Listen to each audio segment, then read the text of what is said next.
with my channel, I'm just hoping to kind of spread the word, because I feel like we've had the wool pulled over our eyes for our entire lives.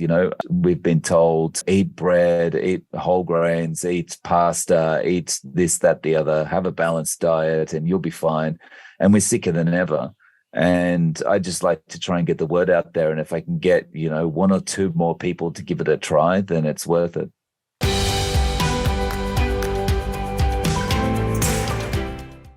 Good to see you. Okay, good morning. Hey, good morning, good afternoon, rather. I guess it's evening for you, I think. Is that correct? Dave, you're in Ireland. In fact. It's morning time. Oh, never mind. In Japan. You're in Japan. Never mind. So you are. Yeah. It is morning for you. It is evening or it's afternoon for us. Well, okay. Well, welcome, Dave. Fantastic. Thanks for having me on. Yeah, wonderful, wonderful. You've got a great story, and I've watched a couple of your videos, and you're doing a wonderful job getting that information out there. So I thought we'd take the opportunity to share it. So you're in Japan. What part of Japan are you in?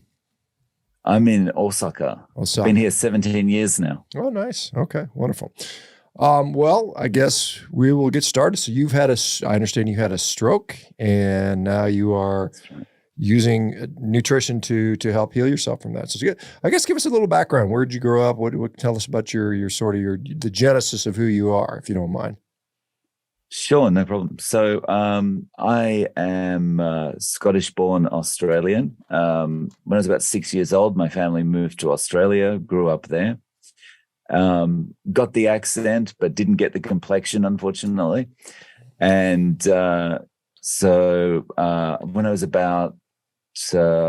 17 years old, last year of high school, I had a stroke. So I went to sleep one night, woke up the next day, and I'd had a subarachnoid hemorrhage. I thought, what's wrong with me? Have I got a virus? Have I got I feel kind of odd. But I just, got up and went on about things and went about my day. And it was about 2 hours into the day, I realized now something's wrong with it. Something's wrong with me. And so went to some doctors and eventually found out that I'd had the subarachnoid hemorrhage.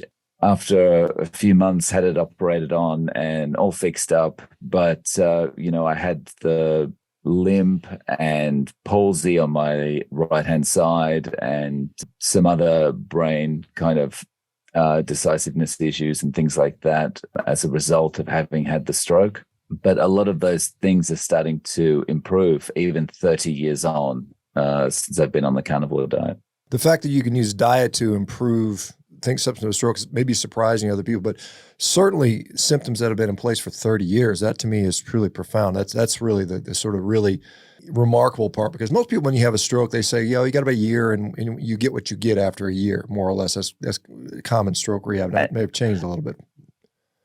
And that's literally what it was, the improvements that I saw afterwards were rapid. The 3-6 months, maybe a year afterwards, those changes were very fast. Those improvements were very fast, but then it just stopped. Right. Yeah. And you were in Australia during your stroke, and subsequently you moved to Japan. Is that fair to say? Yes, that's correct. Okay. And so when you had this subarachnoid stroke, we talk about, what does subarachnoid mean? It's kind of one of the layers that covers the brain, and you've got these differential, array layers, and the arachnoid layer is considered that because it's kind of wispy. It's kind of like spider's web type of thing. That's where we've got the pia matter, the dura matter, and this sort of stuff that the hard part of the brain, the outer laying, the dura matter, the durable matter, so to speak. So it's kind of interesting. And so the treatment for that was basically it was a volume effect, correct? So you have all this blood that is impacting your brain, causing pressure. And so do they drill a hole in your head, or how did they treat it back then? What happened initially is it stopped bleeding straight away, because I'm lucky that I've got unusually thick blood.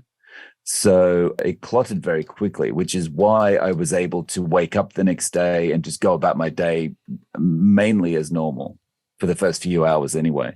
Originally, they were going to clip it. I stayed in hospital for a few months. I wasn't an emergency because my blood had clotted so quickly. They eventually operated on me, And because of where it was, they were going to have to put me on bypass and all that kind of thing while they operated. But once they opened my head up, they realized, oh, it's too far away. We can't do anything.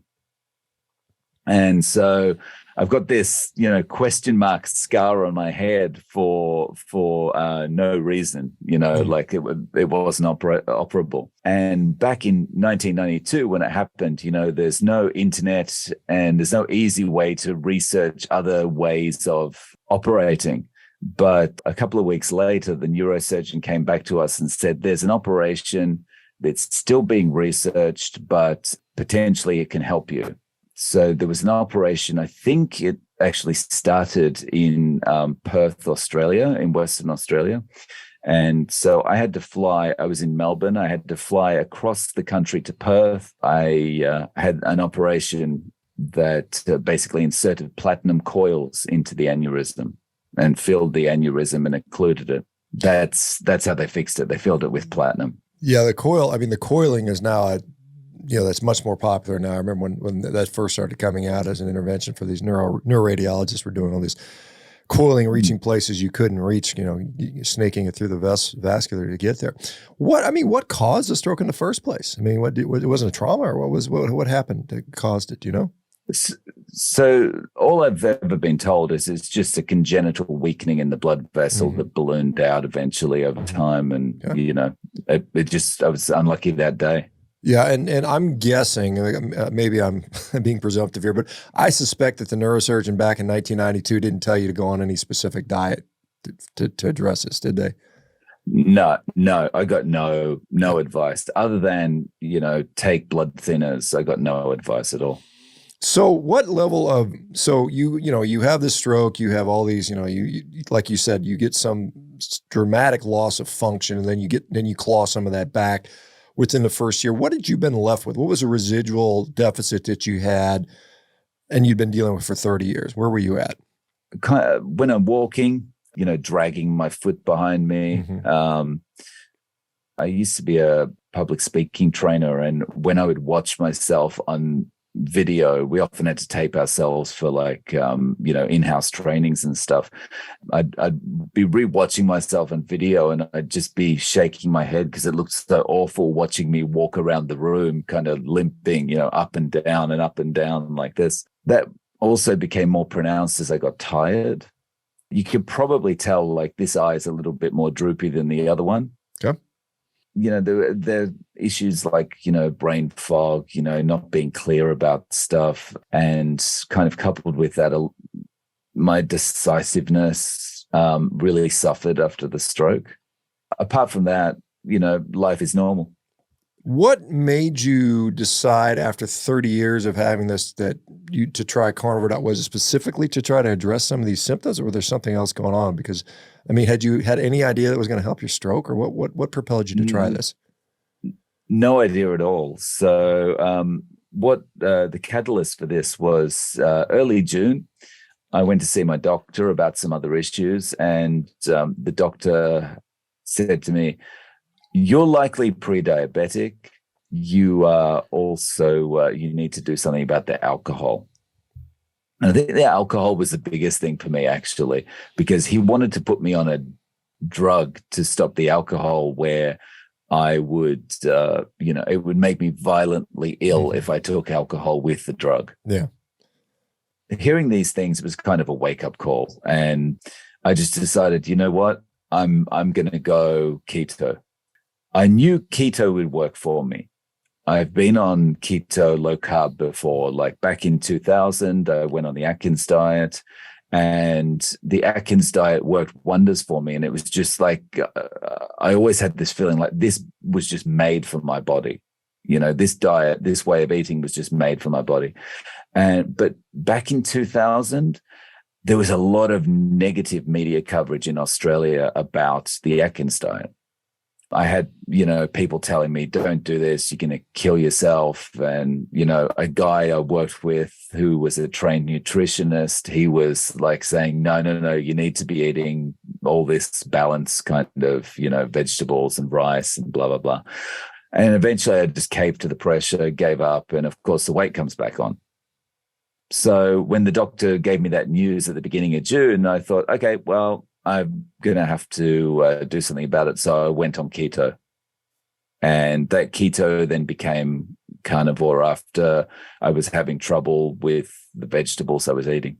Yeah, I mean, there's the drug you probably figured is called antabuse disulfiram, and it's used to make people drink. They get very sick. It makes them upset. They're nauseous, and they just feel really bad when they consume that.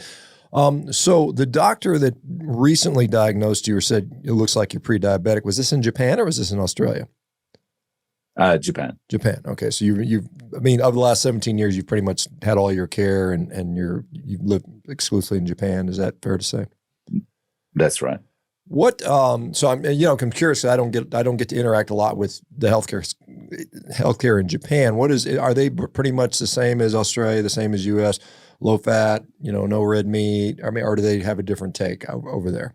Yeah, the guidelines are pretty much the same. So, you should be eating your rice and your veggies and your this and your that. I think the big difference culturally in Japan is meat is not demonized as much as it would be in, say, America or Australia, I guess. But the guidelines the doctor is telling you about are basically the same. Yeah. Yeah. I mean, it's interesting because Japan, many people don't know, up until like the mid 1800s was largely vegetarian. And then they are having a lot of difficulty producing people that could fill out their army because they were so small. They were just so diminutive. I think the minimum height was 4'10". And they couldn't find enough males over 4'10".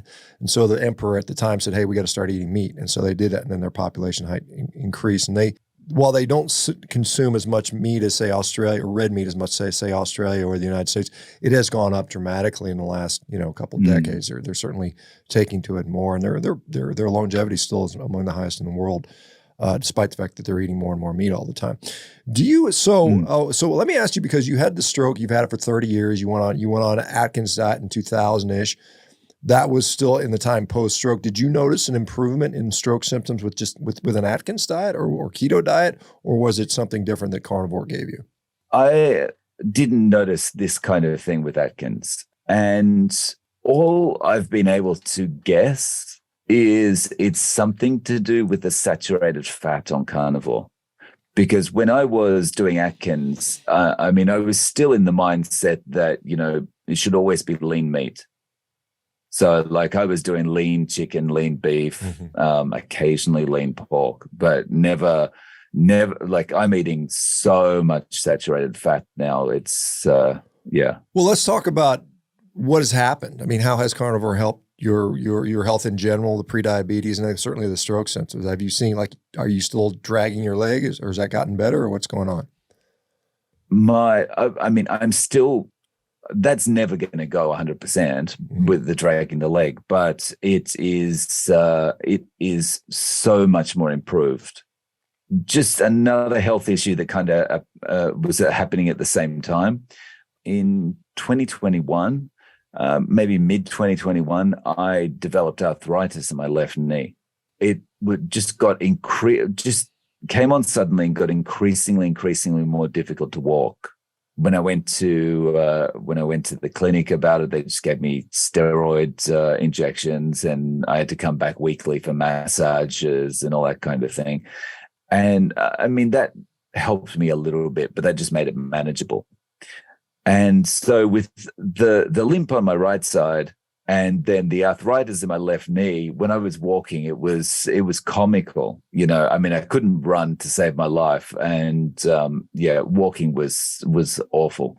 It was such a struggle as walking to the station every day, that 10 or 15 minute walk. So starting carnivore, literally within weeks, the pain from the arthritis was gone, and I noticed that I feel comfortable running again. Then I also started to notice my balance is better. I'm not dragging my leg as much as I used to, and so I've just become much more flexible.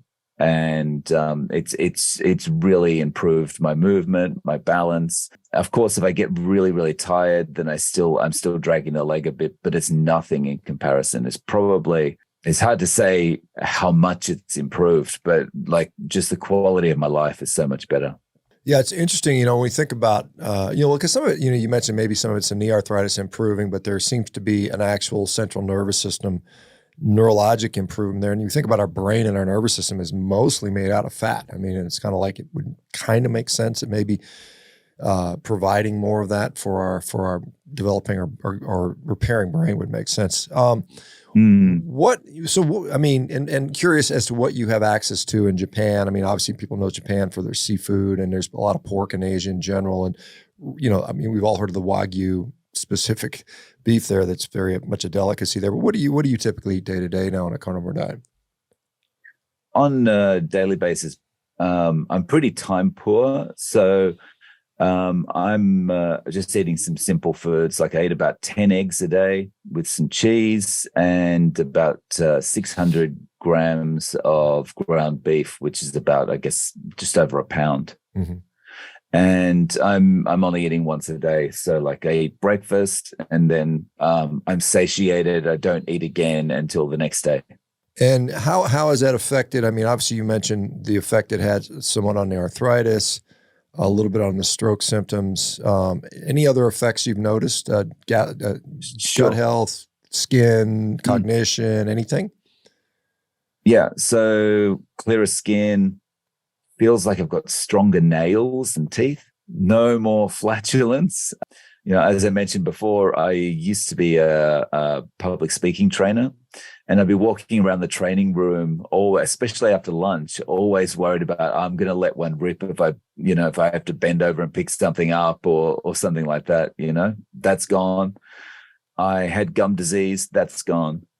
And the only reason I noticed the gum disease was gone is when I would get close to someone and talk to them in the past, they would, suddenly recoil because of the smell.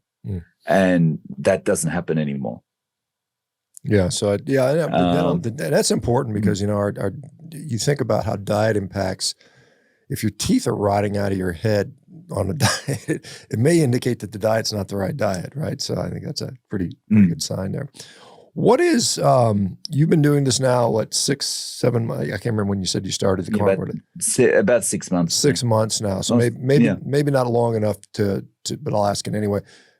People around you, family members, friends that know you, I don't know if you've been to the doctor since then, but any interaction with people and any thoughts about that? So family have just kind of accepted it. My wife's a nurse, so everything she's been trained is kind of counter to what I'm doing, but she can see the results, so she's happy to support me. Friends, fine. We can still go out, we can still socialize and stuff without me needing to partake in, for example, if they're eating, pizza or something like that, I can quite happily sit back and we can still enjoy the socialization without me having to stuff my face, Yeah. It took me a month to kind of get over that, right? So I kind of avoided social situations for about a month or so to make sure that I wasn't going to be tempted. But now I've just got no temptation at all. Your wife, was she trained? I mean, where is she from? Japan, or where was she trained at? Where did she learn her medical? Yes, she was trained in Japan. She's Japanese. She's Japanese. Okay. And so even then she was trained that, hey, don't eat a lot of meat. It's kind of bad for you or something along those lines. And, does anyone even know of the carnivore diet in Japan? Does anybody talk about it, or is it a completely unknown entity? Yeah, it's completely unknown. Like I tell students about it now as a discussion point, because it really starts to get them to talk if they're if they're reluctant to speak in English. And they're all shocked. Everyone is like, you can't do that. You can't, this is, how are you still alive? And so so you say your students, are you teaching Japanese how to speak English or something? Or what are your students, what do your students do? Speaking? Yeah, that's right. Teaching Japanese students English. Okay. Yeah. And so it's kind of interesting that, when the first, like it's almost like 5 or 6 years ago in the US when I was out here saying I'm just eating meat and people thought you're going to die. and I'm like, no, I'm not. I'm fine. I'm still here. So it's kind of an interesting thing. So, have you had any struggles or challenges with this, either just in general or any actual physical problems associated with the diet? No, I mean, to be honest, it's all been positive. The biggest struggle I could say is like my concern about going to see the doctor after I got my blood work back from my yearly physical. So my LDL is elevated, of course. So I got a score of D on my physical exam because of my blood work. So yeah, I'm a little bit concerned about going to see the doctor. Apart from that, no problems. So when you say D, you mean out of an A, B, C, D, F, you fail type of score, they gave you a D solely because your LDL cholesterol was elevated. Were there anything else that was concerning that they thought, or was it just LDL? No, everything else is all right. Everything else is improved on the my triglycerides are higher, but it's still within it's still not crazy high. But everything else is improved. My weight's improved. Everything. Yeah. That's not uncommon. We see that everything improves except for this one biomarker. And then that's kind of question is that the same as a high LDL in a person, eating a junky diet with everything else a problem? And I think it's still unclear. Well, let me just delve on that, because you've seen clearly, it sounds like you've seen a positive quality of life improvement. Is that fair to say? Definitely. Yeah. And so some people would say, well, that's good and all, but you've increased your risk for heart disease. What do you say to that? Even if that were true, would you say I'd rather take the quality of life and take my chances with the heart disease? Or what are your thoughts on that? Well, the first thing is, yes, I would rather take my chances because of the quality of life improvement. Just from the mental kind of feeling, like with the brain fog and the, tiredness and stuff like that, not having any of that anymore, that's enough of a reason to take my chances. But I think the second thing I would say is, when you actually think about how we would have evolved, it just makes, and how other animals are in the wild, it just makes no sense that we would actually be meant to eat a balanced diet. Well, I've made this point all the time. Most of the stuff they recommend doesn't even grow anywhere near anybody. It's like you've got to import it from 6 continents to make a balanced diet that they're recommending these days. And, it's like every single creature on earth that consumes meat, like a lot of animals, none of them get chronic disease. It's like no one else. It's like, why would it be unique to humans? We've clearly eaten it since the dawn of humanity. We've been eating it. And all of a sudden now it's like, oh, it's bad for you. Makes zero sense to me, but I'm just a stupid orthopedic surgeon. So what do I know? Anyway. Okay. So let me ask you about, as far as any other practices that you're now engaging in that have used to improve the quality of life. Again, this is interesting because it's, stroke rehab is something where, I don't think nutrition plays a big role, other than they'll give you the standard, eat a low fat, balanced diet, kind of stuff, but no specific stroke diets that I'm aware of, or at least that are not very that are talked about by the general population of neurologists and other people that care for stroke rehab specialists and so on and so forth. But are you focusing on anything else? Sleep, exercise, any of those other things making it into your routine now? I'm exercising a little bit more. Like, I'm in Japan and I don't have a car, so because the train system's so good, so I'm always walking a lot anyway. Like I've always walked about an hour to an hour and a half a day. But I've noticed since I've been on carnivore that muscle seems to develop much quicker for me. Like, I don't know what it is, whether it's just like the recovery is faster or something, but muscle really seems to develop faster. So I've started doing things like push-ups and crunches and just some simple routines to kind of help that muscle along. Yeah, that's and certainly that's obviously a good thing to do. I think, strengthening your legs probably continue to minimize the deficiency you have from the stroke. So as you maybe recover more neural, and like I said, 6 months, we don't know where you're going to be in a year from now or 2 years from now. I can tell you, having done this long enough, there's a lot of people on a carnivore diet that continue to see health improvements over even several years. And so it may be that you just continue to improve to where the symptoms are almost minimal to not noticeable. Perhaps, who knows? We'll have to see what happens there. As far as, I'd mentioned carnivore is unheard of in Japan. Are they pushing a plant-based diet? Are we having a lot of veganism creeping its way in Japan, or is that still pretty minimal as well?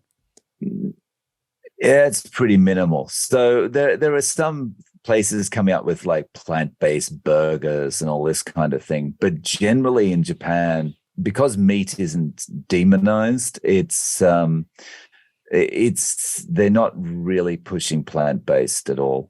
Yeah, I can't see it taking off here because culturally, Japan really is all about what something tastes like. Yeah, yeah. Right. They're not interested where it comes from, what kind of food it is, whatever. It's just, does it taste good or not? Yeah, that's unfortunately that can be a formula for a lot of highly hyperpalatable processed food, though. That's one of the things. Are you seeing a lot of that come in? The Japanese traditionally have been slender, slight people. There's not a lot of obesity. Are you seeing some of that starting to creep in? Definitely. And just even in the 17 years I've been here, the increase in the number of overweight and obese people you see it's definitely gone up. How hard was it to integrate into Japan? Are you speaking Japanese now? I know some people said they're fairly insular and they don't take to people from other cultures very easily. Is that what you found or no? Yeah, Japan is quite insular. Like, it doesn't matter how long I lived here. It doesn't matter if I became a Japanese citizen or whatever. You would always be classed as an outsider. But, it's a great place to live. It's like anywhere. There's pros and cons of anywhere, right? But, I've stuck around because it's so good to live here. The life is really easy.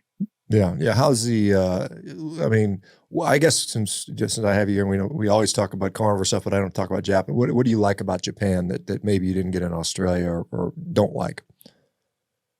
I think really the thing I like most about Japan is just the convenience. Like you can get on a train and just go anywhere quickly. Whereas in Australia, you're always, if you want to catch a train, then you're going to be very late for wherever you're going, if you get there at all. Yeah, it's just convenience of living. It's the fact that everything is much smaller and closer together, so it's easy to get around. Shops are always open. It doesn't matter what time of the day or night you need something. There's always going to be something available for you, that kind of thing. Yeah, so they're very efficient, I guess, is what you'd say. They're not, they've got everything dialed in, supposedly. As far as, you said you eat one meal a day. Are you focusing, I guess you kind of mentioned, you said eggs and ground beef, and I can't remember what else you had in there, but are you cognizant of how much protein, how much fat you eat? Do you steer towards a higher fat approach, or what do you do with that? I don't measure or track any kind of percentages or anything like that. I just kind of put what I know is going to keep me full into the bowl, basically. So I'm probably, people I think tend to say like you should go 80-20 or something. I'm probably a bit higher on the protein than most people on carnivore, but it just seems to work. And not focusing too much on it. And I think one of the benefits of not focusing a lot on how much fat or protein I'm eating, it makes it so easy. I guess it's more intuitive. If you feel like you want something fatty, you'll eat it. And then if you don't feel like that, you'll eat whatever else, and you let your body kind of dictate. Is that fair to say? Yeah, definitely. What, I guess I should ask about seafood. Does that make it onto the diet much? Obviously a lot of people associate Japan with seafoods, particularly sushi and things like that. They're an island, obviously they're surrounded by it, but do you indulge in much seafood anymore? Or did you used to? I've never been all that big on seafood, but yeah, occasionally I'll have sashimi or something, but nothing. I don't go in for oysters and all of that kind of thing. Yeah. Yeah. Okay. And then, has your wife shifted her diet somewhat, or is she still just eating what she's always been eating? No, she's just on the same old. So because of the hours I work, it kind of works out because I work late in the day. So we wouldn't be eating together anyway. So, it's kind of, it's worked out okay. What is the pricing like? I mean, what are the prices like? I mean, I guess maybe you can convert them to, I guess, US dollars. I don't know, Bitcoin, I don't know, whatever your preferred currency is.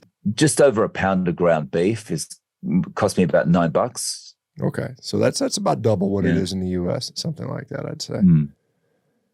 If I wanted to have Wagyu for breakfast, like kind of sliced Wagyu, just over a pound of that is probably going to cost me about $30. That's, and I mean, it's probably cheaper there than it is here to get the imported, for us to import it over. But has that been, as far as like you're only eating once a day, you're probably overall, I don't know, has your overall budget gone up or down since you switched over? Overall, it's gone down. Because you're not snacking all the time. You're not thinking, I'll just go out and buy this, this energy bar or whatever it is, So, yeah. Have you noticed some people will, they do Carnivore Diet for, 6 months a year, and then they'll start like, let me try this, experiment with this. Have you put foods back in to see, and then if so, was it a negative reaction or no issues, or what's going on? Or have you even bothered to try any of those things? I haven't bothered because it's just so easy. And it like the one meal a day on carnivore thing has just made everything so much better just from an efficiency point of view as well. Yeah, that's clear. Yeah, just cooking once, eating once, cleaning once it's definitely, compared to the normal person who might be consuming six separate meals and snacks and things like that, which is a lot more time intensive for sure. Yeah. So no temptation to start guzzling maple syrup or eating mounds of fruit and honey. I mean, there's some people that are advocating for that. That hasn't been something you've been interested in. No, not at all. Okay. I'd never I know that there's people talking about carnivore with fruit and honey and stuff like that. I've never been a big fruit person anyway, so I probably wouldn't ever feel like I need to go down that route. And as far as you said, you lost weight and you mentioned you're pre-diabetic. Have you had a chance to look at blood glucose again since you've started, or any thoughts on that? I did as part of my physical, I did my fasting blood glucose and all that kind of thing, and everything was normal. Okay, so the pre-diabetic number is now back in the normal range. Yeah. That's got to be good. Did you ever notice, and it may have been, maybe you just couldn't figure this out, but did you ever have like flares of your stroke symptoms? Like some days you'd be like, wow, I'm really dragging harder than other days, or I'm more cognitively impaired. Did you ever notice like any patterns, or like maybe you could say, when I eat this, I get, things get worse? Did you ever notice that prior? So I never consciously noticed anything like that. Like I would always put something like that in the past down to I'm just tired. Or, well, when I was drinking alcohol, it was always worse. Yeah, I don't, about foods, I'm not sure, because I would always put it down to just tiredness. Yeah, well, that's fair. I mean, and maybe the food is making you tired. Who knows? It's hard to say, and it's both. As far as the alcohol goes, I mean, some people, I don't know that. I mean, people associate Japan with some people drinking, and they have the sakis and things like that. But if you look at it, they don't drink that much. I mean, really, I just saw literally a comparison of all the countries, and I think Latvia might have been, or Lithuania, one of the two was the biggest in the world where they're drinking. Japan wasn't that high. But what did you find that, like, whatever was compelling you to drink, has the compulsion gone away? Do you find less desire to drink now?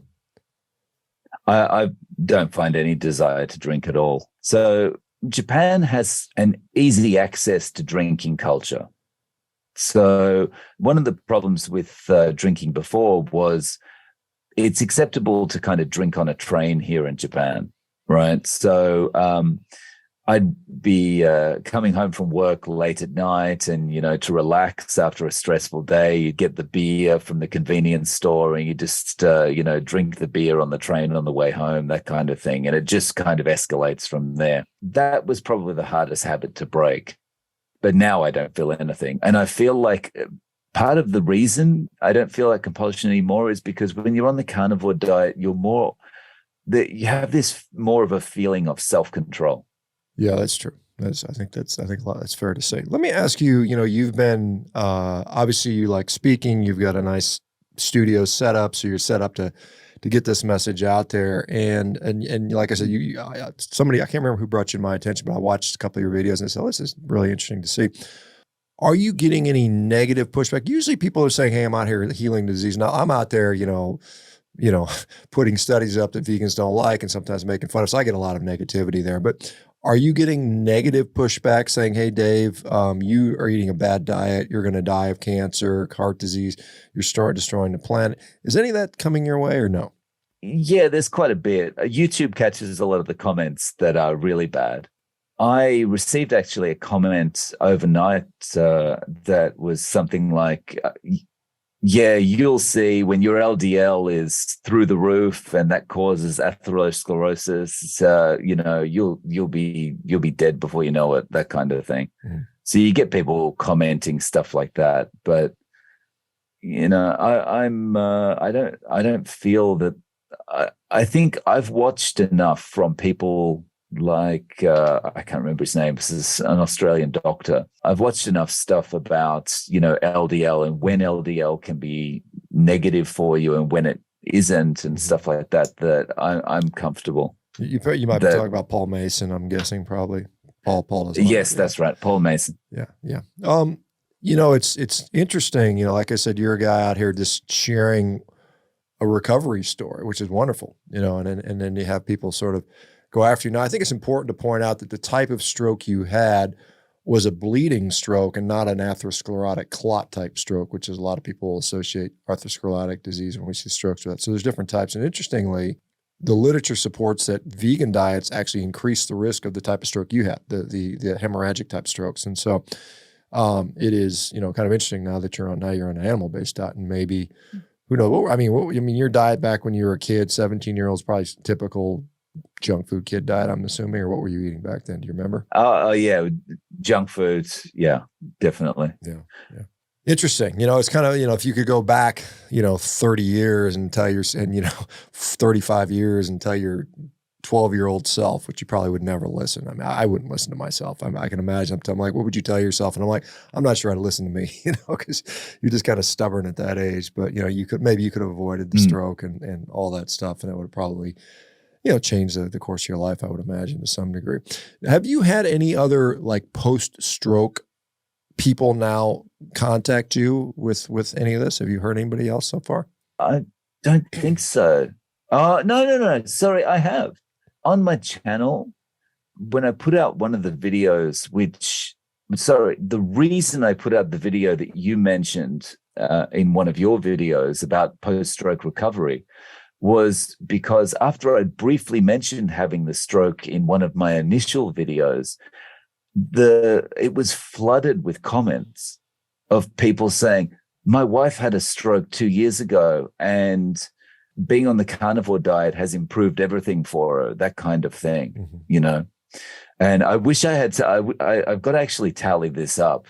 But if I go into my YouTube and I just put stroke as a filter in the comments, like there are so many comments come up now. Yeah, it'd be interesting to see. And like I said, the reason I think I made a post because there's a guy he just got elected senator in Pennsylvania. His name's John Fetterman. And the big controversy is because he had just had a stroke while he was running and it felt like it was seriously impairing his ability to speak and function correctly. And so people are saying, well, can this guy even do his duties? And one thing I said, well, and it's interesting, he follows me on Twitter for some reason, which I thought was kind of cool and interesting. I said, well, I kind of said, hey, there's possibility that Carnivore Diet might potentially help with strokes. You might want to look into. I haven't heard back from them probably, but I don't know that I ever will. But I just think that's kind of a really interesting thing that, I've seen so many conditions that carnivore has helped that I never would have thought. I remember first time Tourette's syndrome. I saw Ehlers-Danlos syndrome. This is a genetic connective tissue disorder. All these things, like I said, when you said I've had a stroke and it's been 30 years ago, and now you're seeing, what appears to be benefits of the stroke symptoms is really quite remarkable to me. And so it's good for you for bringing that up and sharing that. What are your, obviously you said your day job is to teach English. What are your goals with, are you just trying to get the message out there, or do you have any goals with social media channels? Are you trying to reach other stroke people or just people in general about carnivore? Yeah, I mean, honestly, with my channel, I'm just hoping to kind of spread the word, because I feel like we've had the wool pulled over our eyes for our entire lives, and we've been told, eat bread, eat whole grains, eat pasta, eat this, that, the other, have a balanced diet, and you'll be fine. And we're sicker than ever. And I just like to try and get the word out there. And if I can get, one or two more people to give it a try, then it's worth it. Yeah, I would agree. I think there's a lot of things that have been the reason for is not the interest of the public. It's the interest of a couple corporations and people that are, if you're not naive, you realize that there's a lot of money interest that change that sort of direct policies. And I think our nutrition is no different than any of the other things, whether it's oil or whatever, automotive policy. I mean, it's all driven by corporate interest, I think, for the most part. And, we're just kind of the bystanders in that regard. Do you feel that this is something that could become popular in Japan? I think it could. Trends tend to take off, like new things tend to take off quite quickly in Japan. So it would take, once something is mentioned on TV in Japan, everyone jumps on it. So it just needs one news outlet to do a story on it or something, and it'll take off. Yeah, maybe you get I know Japan did quite well in the World Cup in soccer or football, as I'm sure, I don't know what they call it in Japan. I'm sure it's something Japanese, but, and so you get one of those athletes that says, I'm on the carnivore diet or something like that, and that could spark some interest there. Or somebody, some celebrity or whatever that does it. I mean, I don't know how autoimmune is progressing. I mean, is that something you hear about, much autoimmune diseases in Japan? I mean, maybe you don't, I don't know how much you pay attention to that stuff. Yeah, no, I don't really pay attention so much. Yeah. Yeah, it's probably, like I said, it's probably a niche topic. And then, of course, if it's mostly in Japanese. I mean, how hard is it to speak English in Japan? I mean, is it a necessity to live there to speak Japanese, do you think? No, not at all. A lot of the foreigners that live here come here with the intention of learning Japanese and being a really good Japanese speaker, and then they just give up because Japanese people are so eager to speak English when they see a foreign face that, it ends up being useless anyway, Did you move to Japan because your wife was from there, or did you meet her in Japan, or how did that work out? Did you meet her overseas? I met her here. I moved to Japan just to get away, just to get a bit of a change. And I thought, what more different place can you go than Japan? And yeah. Interesting. And just loved it. So did you end up learning to speak Japanese? I speak a little bit, enough to be dangerous. Like I can order food in a restaurant or get by shopping and stuff like that. But once it becomes a business discussion, I'm lost. Yeah. And so, so with your class, you're teaching Japanese native speakers how to speak English. I mean, it's basically just complete immersion. You just speak English old timers or some sort of. Yeah, that's right. Yeah. Yeah. That's probably the best way to learn too. Yeah. Have you found that, and how long have you been doing the teaching? Has that been your whole time, 17 years you've been teaching English? Yes. But during that time, I'm actually a computer programmer by trade. So I was originally programming when I got here because I still had my job in Australia. And then once that job came to a close, it was like, well, I'm in Japan and I don't speak Japanese, so what am I going to do? Yeah, so that's how I got into English teaching. Yeah, I was going to wonder. I mean, when you just uproot by yourself and go to Japan, did you have like a contact there, or do you just like, I'm just going to pick a city and try to figure out how to do it, or how did you make that transition initially? Yeah, just thought. In Australia, I lived in the second city. Like Sydney's the biggest city, Melbourne's the second, and so coming to Japan, Tokyo's the biggest city, Osaka's the second. So I just chose Osaka. Okay, so just Osaka sounds good, and I'll figure it out. So awesome, and you did. So good for you. Congratulations. I know when I I remember I went to New Zealand, and it's not because they speak English, so it's not so hard. But I didn't know a soul. I know one person in New Zealand. I showed up there, and I was there to play rugby. But I mean, so I literally got off the plane. I drove from the airport and was stuck in a scrum. I don't know if you know anything about rugby. I mean, I was literally on the field the day I arrived. I hadn't even been to check in my house. They literally dropped me off at the place and said, "Okay, you're in for it." It was like a preseason game. They put me in there. Funny, and so I got to meet my fellow players very quickly right on the field. So it was interesting. Well, we are quickly running out of time, unfortunately, Dave, but it's been an absolute pleasure getting to meet you and chat with you. Let people know if they want to hear more about you, where to go. Tell us about your YouTube or other social media that you might have. Sure. So I've just got YouTube. If people want to get in contact with me they can get to my YouTube channel just by going to zerocarb.diet, and that will redirect them through to my YouTube channel. Very good. Well, thank you very much for doing that. Keep up the good work. And, I'm just interested to see, how things progress a year from now. I suspect you'll still continue to see more recovery, which I think would be really, really awesome. Thank you very much, Dave. Thanks very much for your time, Dr. Baker. Sure. Okay, guys. We'll see you guys tomorrow morning. Take care, Cheers. everybody. Bye-bye now. Hey, folks. It's Dr. ShawnBaker here. If you guys are enjoying these success stories, well, you can become your own success story. You can do that by heading over to Carnivore.diet. You can sign up for a free 30-day trial and get started today. We're looking forward to supporting you. Our community is wonderful, and we'd love to see your success.